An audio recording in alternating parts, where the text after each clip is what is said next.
तो अब अगला जो सवाल हमारे पास आता है कि हम एक वेब सर्वर का चुनाव कैसे करें। हमारे पास दो ऑप्शन रहते हैं। नंबर 1 कि हम अपना एक वेब सर्वर खुद का क्रिएट करें, दूसरा कि हम एक वेब होस्टिंग से एक वेब सर्वर परचेज कर लें। ये जो सर्वर है जिसमें हमारी फाइल्स पड़ी हैं, वो सर्वर हम अपने सिस्टम को यानी अपने कंप्यूटर को भी बना सकते हैं। ज़रूरी नहीं है कि हमने एक थर्ड पार्टी वेब सर्वर ही लेना है और उस वेब सर्वर को जो हमने खुद से बनाया, अपने सिस्टम को ही बनाया है, उसको भी कोई भी आदमी, पूरी दुनिया में बैठा कोई भी यूज़र इस पर्टिकुलर प्रोसेस से एक्सेस कर सकता है, बशर्ते हमारे पास एक आईपी एड्रेस हो, एक स्टैटिक आईपी एड्रेस हो। तो आइए इसके बारे में जानते हैं कि क्या ये फिजिबल है, क्या हमें करना चाहिए, और अगर करना चाहिए तो किन किन चीज़ों का हमें ध्यान रखना चाहिए। देखिए, सबसे पहले अगर आप अपना खुद का सर्वर बनाते हैं तो उसमें सबसे पहले आपको एक परमानेंट इंटरनेट चाहिए, जो कि बहुत ही हाई स्पीड इंटरनेट हो, जिसमें पैकेट्स इन एंड आउट दोनों बहुत फास्ट स्पीड से कर सकें। खासतौर पे लीज लाइन रिकमेंड की जाती है, जो कि बहुत एक्सपेंसिव पड़ती है। लगभग अगर आप 10 MBPS का लीज लाइन लेते हैं तो 7-8 हज़ार रुपये पर मंथ का एक्सपेंडिचर इसमें रहता है। और अगर आपकी वेबसाइट को बहुत ज़्यादा लोगों ने एक्सेस नहीं करना है, आपके कुछ इंटरनल लोगों ने करना है, यानी जैसे कॉलेज वाले अक्सर बनाते हैं कि उनके सिर्फ स्टूडेंट्स ने ही एक्सेस करना होता है, तो नॉर्मल ब्रॉडबैंड पे भी इसको चला दिया जाता है। आई एम नॉट सेइंग कि आपको लीज लाइन ही लेनी है, बट अगर उसका जो एक्सेस है बहुत ज़्यादा लोगों के पास है वेबसाइट का, तब आपको खाली नॉर्मल ब्रॉडबैंड से काम नहीं चलेगा। दूसरा, आपको एक स्टैटिक आईपी एड्रेस चाहिए। बिना स्टैटिक आईपी एड्रेस के आप वेबसाइट को होस्ट नहीं कर सकते, बिकॉज मैंने बताया कि हर डोमेन के पीछे एक आईपी है और वो आईपी ही जो है सबसे इम्पॉर्टेंट है आपकी वेबसाइट के लिए।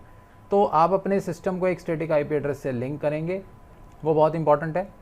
लेकिन आईपी एड्रेस का भी एक सॉल्यूशन है आज की डेट में। कुछ डीएनएस टूल्स आते हैं, जैसे आपका जो सीसीटीवी कैमरा होता है वो ऑनलाइन हो जाता है आजकल, यानी आपकी जो हार्ड डिस्क है वो आप पूरी दुनिया से, जो सीसीटीवी कैमरे जो डीवीआर में लगी हुई हार्ड डिस्क होती है, उसको आप पूरी दुनिया में कहीं से भी आप एक्सेस कर सकते हैं। तो दिस इज़ सिंपली आपका जो सीसीटीवी कैमरा का जो डीवीआर होता है वो एक वेब सर्वर बन गया है एक तरह से, क्योंकि वहाँ जो फाइल्स पड़ी हैं वो आप देख पा रहे हैं। तो वो कैसे काम करता है, उसके लिए एक डीएनएस टूल रहता है आपके सीसीटीवी कैमरा में, जो कि आपके आईपी एड्रेस को कॉन्टिन्यूस मॉनिटर करता रहता है, और जो जिस कंपनी का आपने सीसीटीवी यूज़ किया है, जिस कंपनी का आपने परचेज़ किया है, वो उसके सर्वर से एक कनेक्शन आपकी हार्ड डिस्क का बना रहता है। वो सिर्फ कनेक्शन इस चीज़ के लिए बना रहता है कि वो मॉनिटर करता है कि आपका करंट आईपी एड्रेस क्या चल रहा है। अब जैसे आप बीएसएनएल का अगर आपके पास नॉर्मल इंटरनेट है, तो जितनी बार भी आप इंटरनेट डिस्कनेक्ट करके कनेक्ट करेंगे तो उसका आईपी एड्रेस चेंज हो जाता है। तो ये डीएनएस टूल जैसे ही आईपी एड्रेस चेंज हुआ, वो जो भी चेंज्ड आईपी है, जो नया आईपी है, उसकी इन्फॉर्मेशन सर्वर पे अपडेट करेगा, ताकि कोई भी आदमी इस पर्टिकुलर राउटर पे कनेक्शन बनाने की कोशिश कर रहा है तो उसको जो भी फ्रेश आईपी एड्रेस है वो मिल जाए। अब ये आईपी एड्रेस हर 1 घंटे में भी चेंज हो सकता है, हर 2 मिनट में भी चेंज हो सकता है, हर सेकंड भी चेंज हो सकता है, या हो सकता है डेली भी चेंज हो। डिपेंड करता है फ्रीक्वेंसी के ऊपर, जो आपका आईएसपी जिस हिसाब से काम कर रहा है।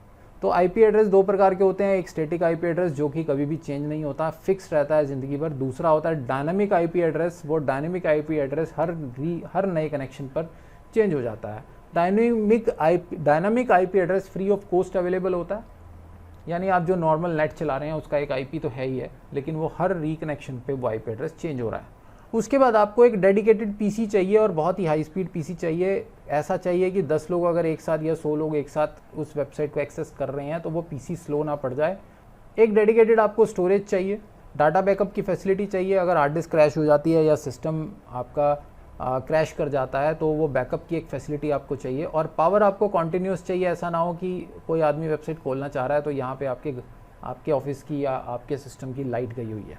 तो ये सब चैलेंजेस हैं, लेकिन कॉलेज में या यूनिवर्सिटीज़ में अक्सर अपने खुद के वेब सर्वर बना लिए जाते हैं, बिकॉज उनके पास इंफ्रास्ट्रक्चर की कमी नहीं होती है।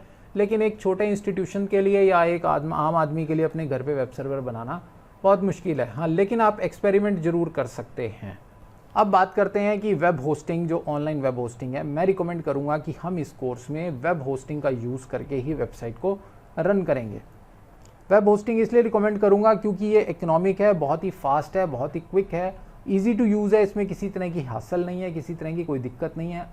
अगर स्टार्टिंग में ही आपको प्रॉब्लम्स आ गई तो आपका मोराल डाउन हो जाएगा, कॉन्फिडेंस लो हो जाएगा। हम अभी बेसिक लेवल का बिगिनर कोर्स कर रहे हैं, तो हमारा मोराल नहीं डाउन होना चाहिए। बहुत ईजिली हमने स्टेप बाय स्टेप चीज़ें सीखनी हैं।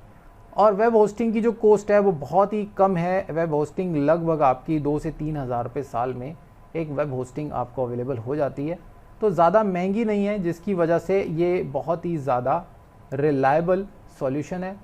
2000 रुपीज़ पर ईयर या 3000 रुपीज़ पर ईयर में आपको एक normal web hosting single domain के लिए अवेलेबल हो जाता है, जिसमें स्टोरेज की भी कोई ज़्यादा लिमिटेशन नहीं होती। नॉर्मली अक्सर अनलिमिटेड स्टोरेज कहा जाता है, लेकिन अनलिमिटेड खैर दुनिया में कुछ भी नहीं है। वो अनलिमिटेड होता है लेकिन उसमें कुछ रेस्ट्रिक्शंस लगी होती हैं, नंबर ऑफ़ आई नोड्स की रेस्ट्रिक्शन रहती हैं या बैंडविड्थ की रेस्ट्रिक्शन रहती हैं, कुछ ना कुछ रेस्ट्रिक्शन उसमें रहती हैं। So presently I will recommend कि आप वेब होस्टिंग की तरफ जाएं, आप अपना वेब सर्वर ना क्रिएट करें, क्योंकि मैं इस वीडियो में आपको ये प्रोसेस नहीं सिखाने वाला हूँ। इस कोर्स में हम ये चीज़ नहीं सीखेंगे, आगे के कोर्सेज़ में हम कोशिश करेंगे कि इस पूरे प्रोसेस को भी इंक्लूड कर लेंगे।